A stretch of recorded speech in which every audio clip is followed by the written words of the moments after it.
Hey all, నేను మీ English teacher. Welcome back to our channel. I hope everyone is doing well. ఈరోజు వీడియోలో మనం మన డైలీ కాన్వర్సేషన్స్లో అవతలి వాళ్ళతో మాట్లాడుతూ ఉన్నప్పుడు చాలా రకాల సెంటెన్సెస్ని యూస్ చేస్తూ ఉంటాం కదా. వాటిలో మరికొన్నింటిని ఇంగ్లీష్లో ఈజీగా ఏ విధంగా చెప్పాలో క్లియర్గా కొన్ని ఎగ్జాంపుల్స్తో ఈ వీడియోలో చూసేద్దాం. సో మీరైతే వీడియోని ఎక్కడ స్కిప్ చేయకుండా చివరి వరకు చూడడానికి ట్రై చేయండి. ఈ వీడియో కనుక మీకు యూస్ఫుల్గా అనిపిస్తే, అలాగే ఈ వీడియోలో నా ప్రెజెంటేషన్ మీకు నచ్చినట్లయితే మర్చిపోకుండా ఒక లైక్ చేయండి. మీరు చేసే ఈ చిన్న లైక్ ద్వారా ఈ వీడియో మరికొంతమందికి రీచ్ అవుతుంది. So please like this video and also subscribe to English teacher for more such videos. ఇప్పుడైతే ప్రీవియస్ వీడియోలో నేను మిమ్మల్ని అడిగిన 2 క్వశ్చన్స్ యొక్క ఆన్సర్స్ని చూసేద్దాం. ఫస్ట్ వన్ ఈజ్, నేను మిమ్మల్ని ఒక వర్డ్ అడిగాను. ఆ వర్డ్ యొక్క హింట్ పాలతో తయారయ్యే పదార్థం అని చెప్పాను. అయితే ఆ వర్డ్ పనీర్. పనీర్. నా ద సెకండ్ క్వశ్చన్ ఈజ్, నువ్వు మాట్లాడకుండా ఉంటే బాగుంటుంది. ఈ సెంటెన్స్ని మనం ఇంగ్లీష్లో it is better if you don't talk ఇలా చెప్తాం. ఇప్పుడైతే ఈ వీడియోలో మీకోసం 2 క్వశ్చన్స్ ఉంటాయి కదా. వాటిలో ఫస్ట్ వన్ ఈజ్, ఈ పిక్చర్లో కనిపిస్తున్నవి వెల్లుల్లి రెబ్బలు లేదా వెల్లుల్లి రెమ్మలు. అయితే మనం ఒక వెల్లుల్లి రెమ్మ లేదా రెబ్బని ఇంగ్లీష్లో ఏ విధంగా చెప్తాం? What do we call it in English? Let me know in the comments. Now the second question for you which is, ఇప్పటి వరకు నువ్వు ఏం చేశావు? ఈ సెంటెన్స్ని ఇంగ్లీష్లో మీరు ఏ విధంగా చెప్తారో మర్చిపోకుండా కామెంట్ సెక్షన్లో కామెంట్ చేసి నాకు చెప్పండి. Please show your support with your likes and comments as always. ఇప్పుడైతే లేట్ చేయకుండా మన వీడియో స్టార్ట్ చేద్దాం. Let's get started. First sentence is, నన్నేం చేయమంటావు? ఈ సెంటెన్స్ని మనం చాలా సిచ్యువేషన్స్లోనే యూస్ చేస్తూ ఉంటాం కదా. అయితే దీన్ని ఇంగ్లీష్లో what do you want me to do? What do you want me to do? ఈ విధంగా అడుగుతాం. ఈ సెంటెన్స్కి రిలేటెడ్ సెంటెన్సెస్ని చూద్దాం. First one is, now I have no money, what do you want me to do? Or I have no money now, what do you want me to do? అంటే నా దగ్గర ఇప్పుడు డబ్బులు లేవు, నువ్వు నన్ను ఏం చేయమంటావు అని. ఇంకొక example, I will do what ever you tell me to do. I will do what ever you tell me to do. అంటే నువ్వు నాకు ఏది చేయమని చెప్పినా కూడా నేను చేస్తాను అని. అదే I will not do what ever you tell me to do అంటే నువ్వు నాకు ఏది చెప్పినా సరే నేను చెయ్యను అని. Now the sentence number 2 is, నేను చెప్తే ఆమె వినదు లేదా నేను చెప్పినా ఆమె వినదు. ఎవరైనా మన మాట విననప్పుడు ఇలా చెప్తూ ఉంటాం కదా. సో దీన్ని ఇంగ్లీష్లో she doesn't listen when I tell her. She doesn't listen when I tell her. ఈ విధంగా చెప్తాం. For example, no matter how many times I tell her, she doesn't listen to me at all. No matter how many times I tell her, she doesn't listen to me at all. అంటే నేను ఆమెకి ఎన్నిసార్లు చెప్పినా సరే ఆమె నా మాట అస్సలు వినదు అని. No matter how many times అంటే ఎన్నిసార్లైనా సరే అని. Another example, he heard me but walked away as if he didn't hear me. He heard me but walked away as if he didn't hear me. అంటే అతను నేను చెప్పింది విన్నాడు కానీ విననట్లుగా వెళ్ళిపోయాడు అని. walked away అంటే వెళ్ళిపోవడం అని. Now the third sentence is, నేను చేయగలిగింది చేశాను ఇలా చెప్తూ ఉంటారు కదా. దీన్ని ఇంగ్లీష్లో I did what I could. I did what I could. ఈ విధంగా చెప్తాం.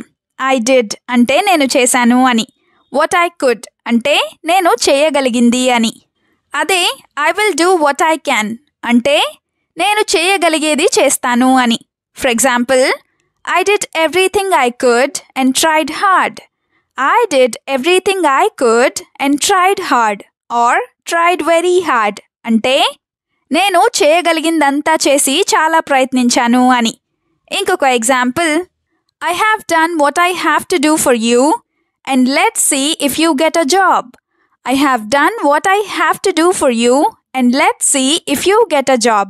అంటే నేను నీకోసం చేయాల్సిందంతా చేశాను, నీకు జాబ్ వస్తుందో లేదో మనం చూద్దాము అని. Now the fourth sentence is, నేను చేసేదేమీ లేదు. ఏదైనా విషయంలో మనం ఏమి చేయలేనప్పుడు ఇలా అంటూ ఉంటాం కదా. సో దీన్ని ఇంగ్లీష్లో I have nothing to do. I have nothing to do.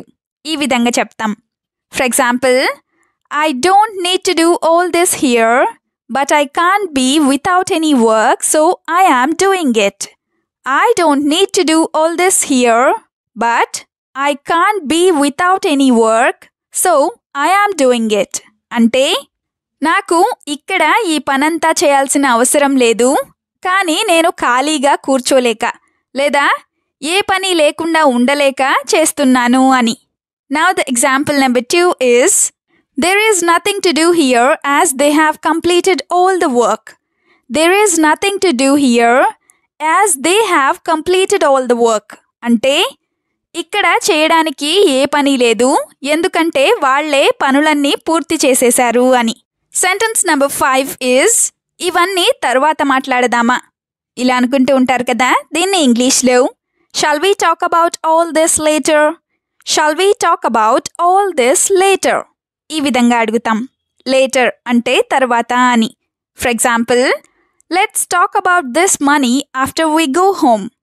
Let's talk about this money after we go home అంటే ఈ డబ్బుల గురించి మనం ఇంటికి వెళ్ళిన తర్వాత మాట్లాడుకుందాము అని. Now the example number 2 is, talk about everything after you both go home without fighting here. Talk about everything after you both go home without fighting here. అంటే మీ ఇద్దరు ఇంటికి వెళ్ళిన తర్వాత అన్నింటి గురించి ఇక్కడ కొట్టుకోకుండా మాట్లాడుకోండి అని. టాక్ అబౌట్ ఎవ్రీథింగ్ అంటే అన్నింటి గురించి మాట్లాడండి అని. నా ద 6th సెంటెన్స్ ఈజ్, నేను చెప్పింది వింటున్నావా లేదా నేను చెప్పేది వింటున్నావా. ఇలా అడుగుతూ ఉంటారు కదా, దీన్ని ఇంగ్లీష్లో are you listening to me, are you listening to me ఈ విధంగా అడుగుతాం.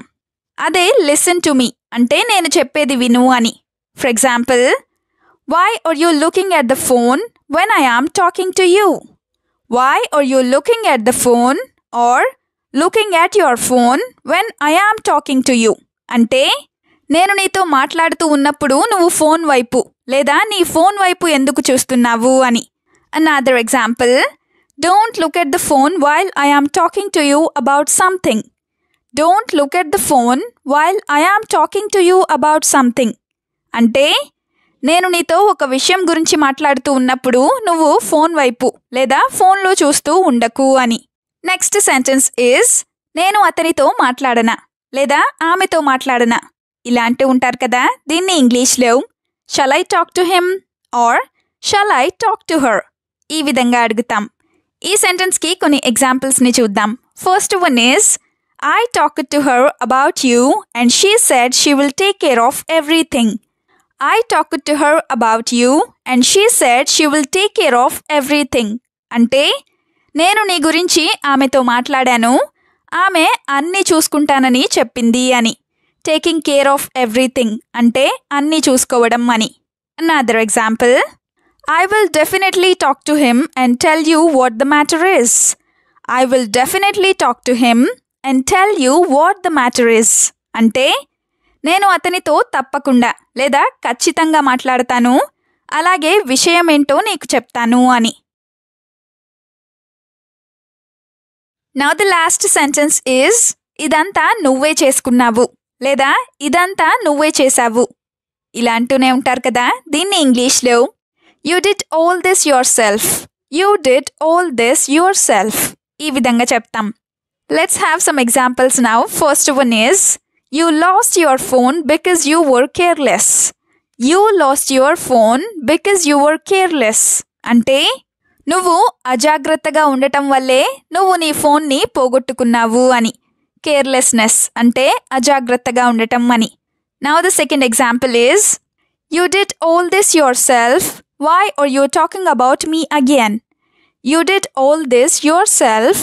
Why are you talking about me again? అంటే ఇదంతా నువ్వే చేశావు, మళ్ళీ నా గురించి నువ్వు ఎందుకు మాట్లాడుతున్నావు అని.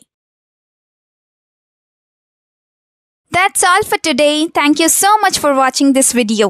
వీడియోలో ఉన్న వాటన్నింటినీ వీలైనంత ఎక్కువగా ప్రాక్టీస్ చేస్తూ ఉండండి. We'll meet you again with a useful and interesting video.